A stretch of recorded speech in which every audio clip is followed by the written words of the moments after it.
So my name is John Malcolm. I'm a member of LSC's board of directors, and it's now my privilege to introduce some leaders from Public Counsel who will be joining us for our next discussion.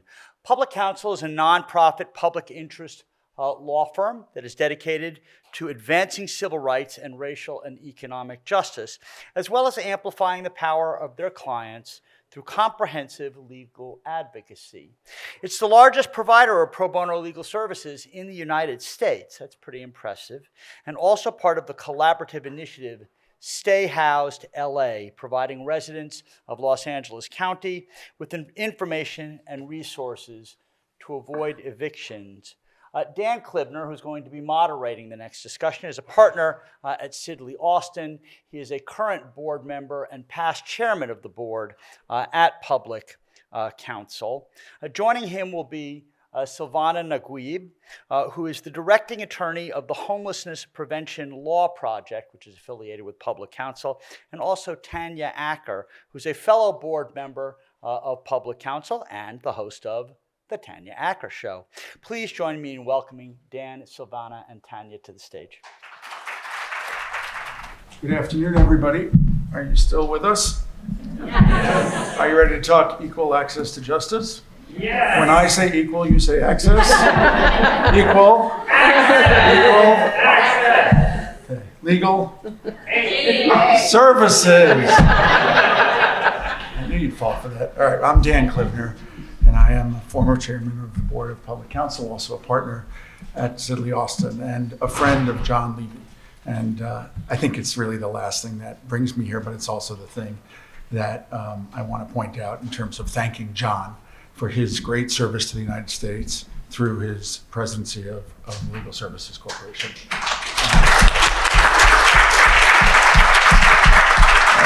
And I'm going to take a point of privilege here that, because I got this microphone, that you may not know this, but the chair is appointed by the president of the United States. And as that administration changes from time to time, so to the chair, except in John's case, where they kept him from one administration to another administration, and I think, and another administration again. And so whatever your politics are, John Levy's your man. So a word about the problem in the United States and how all of you and us are trying to address it. So I carry around with me, like I look like, the corporate guy, the private law firm partner. And there's more to that story than meets the eye. But for this purpose, I carry around with me a little card, and it was on the elevator of the office building going upstairs. And it must be true because it was on the elevator going upstairs. And it says 6 in 10 Americans don't have $500 saved. Nearly 6 in 10 Americans don't have enough savings to cover $500 or $1,000 unplanned expense, according to a report from Bankrate, and that's on CNN Money. So that appealed to me because it's CNN Money, but it also horrifies me. And so when you talk about becoming unhoused, and you say, how does that happen? And I've heard the panel before. It might start with the fact that nearly 6 in 10 Americans, and that means you don't have to go far. I tell this to my partners in the law firm. You don't have to go to Bakersfield and the Inland Empire. You can look down the corridors of your law firm, because there's 6 in 10 of us who don't have $500. And that means that if they lose their job, they probably lose their home. And they move to their car until it's refinanced. And then they're homeless. And in my world, the richest country in the world shouldn't have that kind of opening, that kind of story. And so it challenged me. When I graduated from law school, my parents said, even though you're going to be a corporate lawyer, you got to pursue justice. And they said, there's a proverb, it's justice, justice shalt thou pursue. And it sits in my office. It's always sat in every office I've had. And so my way of pursuing justice was to connect with organizations like yours, and in this case, like Public Counsel, which turns out to be the largest not-for-profit pro bono law firm in the country. And in some small way, lawyers like me and my partners can contribute. And it's not so small, because a law firm like Sidley Austin contributes in excess of $100 million a year in free legal services. It's $100 million a year in time in free legal services. It's hundreds of thousands of hours through a lot of people. So just before everybody, not in this room, but takes shots at the big private law firms, I want you to know that we are trying to do good as well, and we do it by partnering with folks like you, and we're going to talk a little bit about that today. Let me introduce to my left Tanya Acker, who's not only a board member of Public Counsel, but she's the next chairperson of the board of Public Counsel, and so that's why I think it's fitting that she's here. Tanya, I give you the mic. Thank you, Dan. Just really quickly, I was introduced to Public Counsel in 1993 when I was a first-year summer associate at Irela Manila. I'm from Los Angeles. I'm from you guys are from LA. I'm from Lakeview Terrace. So, like, if you're not from LA, you say you're from, I'm from LA. I'm from Lakeview Terrace. So if you're from the Valley, you know. And so in 1993, we were still doing general relief. And here I was, like a first-year summer associate, making more money than I ever imagined somebody my age would make, and helping poor people who would not eat if that check wasn't processed, get that check. And that was when I was first introduced to our work. Much has been made about us being the largest provider of pro bono legal services, but we do that because of the 140 incredible staff we have on staff, like the superstar to our far right, Silvana Naguib. We also, don't be bashful, she's a star. She's gonna tell you all about it. And she's not bashful, by the way, she wins cases. And also through the Pro Bono Network that Dan will talk a little bit more about. I mean, we've really been able to accomplish incredible victories for our clients, both here in California and abroad because of that network. I think one thing that's really incredible about our approach is that between the direct services that we do and the broader impact work that we do, we really have a unified approach toward helping people. I mean, I heard a lot of talk about coordinated services. You know, there's one case that we recently just filed in federal court on behalf of a group of transition age foster youth who are being systematically denied the services that the state and federal government have mandated that they be denied.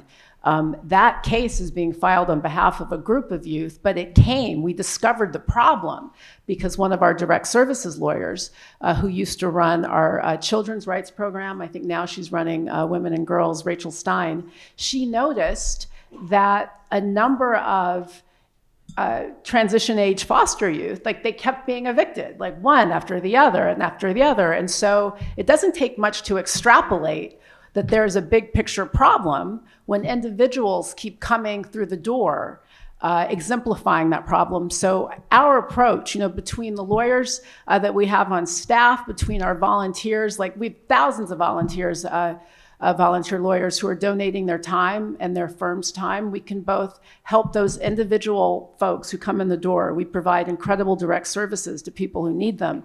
And then that also helps us, it's really a part of the broader approach because all of these people have problems because of some of the larger systemic issues that we're also addressing. I think now is a good time to hear a little bit from Silvana. Dan, what do you think? I think it makes sense. Silvana's done a lot of work. She runs our homelessness prevention program, but I think she can also talk a bit more just about how we address our work and our clients and the like. Have at it. Yeah, so hi everyone. My name is Silvana Naguib. Pronouns are she, her, as Tanya said.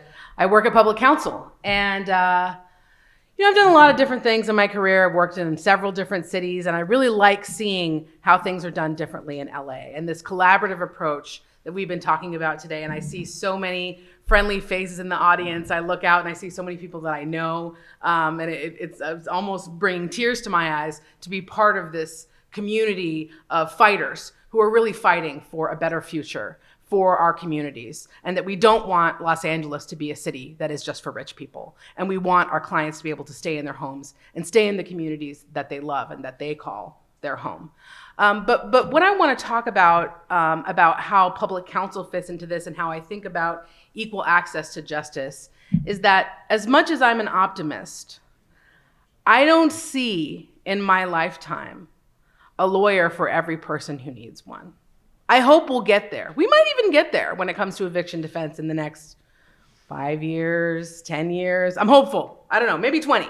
But that's just, all of our organizations do a lot of other things other than housing, right? And housing is sexy right now. There's money coming in. We're trying to make it sexy for the law students. But there's a lot of other areas of law that all of our organizations do and that public counsel does.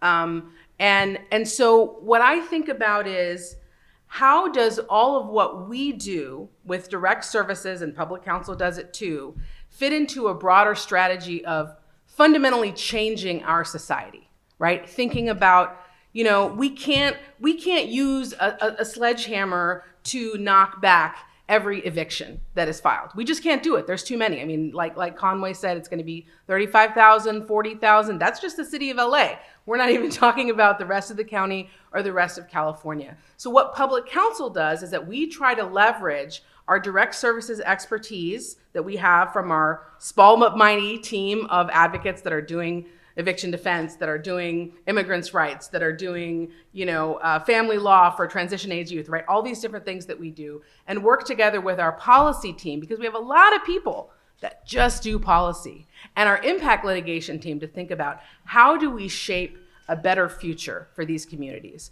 And so what we find ourselves doing, and what I'm so elated about and so happy that we can be part of serving this community with you all, is that we are working with our partners to say, okay, we've identified this issue, right? And we're gonna try to advocate as best we can in individual cases. But also, we need a change in the law. And so we have our policy people that are working with legislators, that are lobbying, that are working with coalitions to figure out, how does the law need to be changed? What new tenant protections do we need? How can we get those passed at the city, at the county, right? And y'all, as receiving Legal Services Corporation funding, somewhat restricted, right? In terms of lobbying, there's plenty of restrictions there. We don't have those restrictions because we don't receive Legal Services Corporation's money. So we love working with you all to say, okay, we're gonna do the things that maybe you all can't do. We're gonna represent undocumented folks. Send them to us. Right? That's part of what's so important about these coalitions and these collaborations, right? Maybe you don't have the freedom because of whatever funding you receive or kind of politically to sue the state of California. Okay, well, we're going to do that because they totally mucked up the rent relief process, and we're going to sue them, and we're going to tell them they have to make it right and they have to follow the law. So we've taken a lot of what I think are really courageous actions in the last 5 years that combine the policy piece, right? Because we're part of trying to get, for example, trying to get the rent relief stuff passed in the state legislature. Then we realized, well, it's not working as planned. And we're trying to, work with the state and say, hey guys, there's some problems.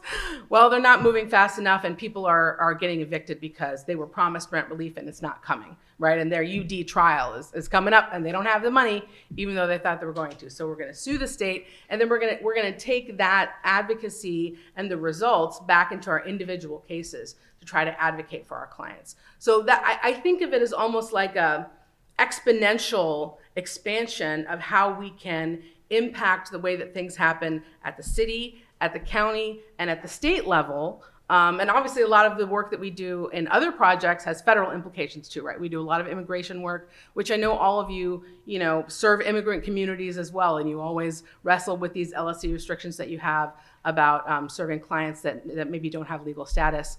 And so we're advocating for those folks as well, and trying to think through how the policies and the funding and the practices can benefit them as well. So I really want to find ways to expand the reach of these impact cases that we're filing. And what we're seeing more in the last few years, like the case Tanya mentioned, is that we're filing these impact cases that are implicating 2, 3, 4 areas of law, right? We're talking about, like this case she mentioned, we're talking about housing, we're talking about transition age youth, we're talking about our impact litigation unit, we're talking about our Women and Girls Project, right? Because there's a lot of these transition age youth are young moms, right? And they're dealing with the impact of having been in the foster care system.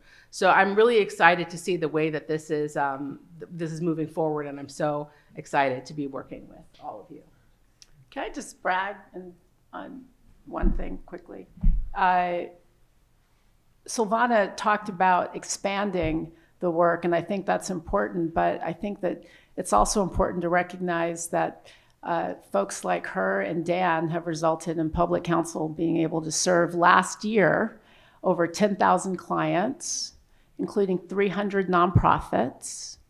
We achieved success in 91% of our cases, and we recovered over $75 million on behalf of our clients, or and resulting savings from our clients. So this approach, it's not just theoretical. It's not just theoretical. We show up to fight and win. And while we join you all in congratulating LSC on its 50th anniversary, we've been doing it longer.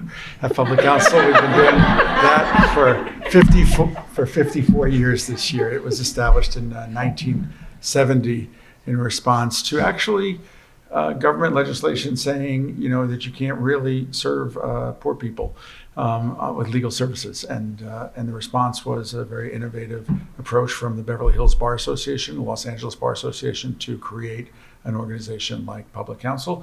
The founder of it, Fred Nicholas, is still alive at 103. And sharp as a tack, by the way. So there's something about, maybe if you provide free legal services, you could live a long time. We're all praying for that, Dan. That's what it's about. Beyond housing, Public Counsel is impactful in immigration and took a leading role in the border separation cases, in literacy and education, children's rights and foster youth, veterans affairs, and a number of other projects. Maybe I'll ask you, Silvana, speaking on behalf of Public Counsel, is there another area besides the work we're doing around housing that you're particularly proud of?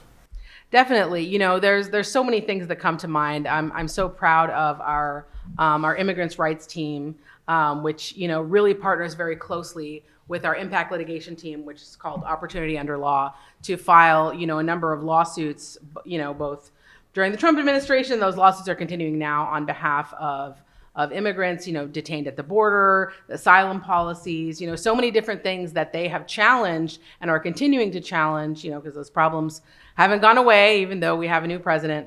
And it's such a huge part of our work, and it's such a huge part of what informs everything we do at Public Counsel is serving immigrant communities in Los Angeles and making sure that their rights are vindicated. And that's another, huge issue where there's not nearly enough legal services to serve everyone. But I would be remiss if I didn't mention, one thing that we're really proud of and we talk about a lot at Public Counsel is incorporating pro bono into our work. And that's why I was so glad that Conway was here. And, there's this great effort to think about how can we bring pro bono, how can we bring more pro bono into housing, always thinking about how pro bono work impacts our work, because, these impact cases that we file, we really can't do it without the pro bono. We really can't. It's too much work. It takes too many hours. We don't have enough people. And the large law firms have devoted a lot of time and money to helping us litigate many of these major impact cases, both in the housing space, also in the immigration space.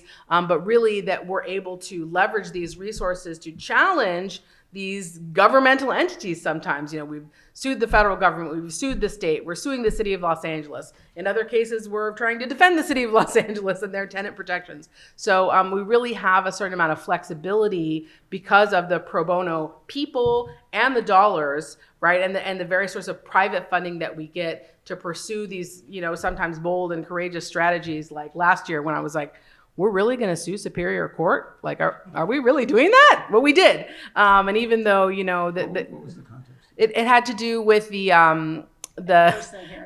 eviction trials that were being pushed forward, and all the judges saying, oh, well, COVID's basically winding down, so we're going to be sending you out to trial. And we're like, but wait. And, even though they never said, okay, we're going to stop doing what we're doing, they kind of stopped doing what they were doing. They slowed down a lot. And that was a big relief valve for our lawyers and for our clients. So, I know we're a little bit over time, so I don't want to take up too much of people's time. But I'll give in preparing hear for what this, I Dan had a has little to bit of say. data. So in last year, we had nearly 4,000 pro bono participants at Public Counsel, of which 3,259 were attorneys. So it's attorneys and others providing pro bono legal services, pro bono services. Attorney hours amounted to 50,000. of 73,000 total hours devoted for free to the clients of public counsel. And the value of those pro bono services were estimated to be $43 million.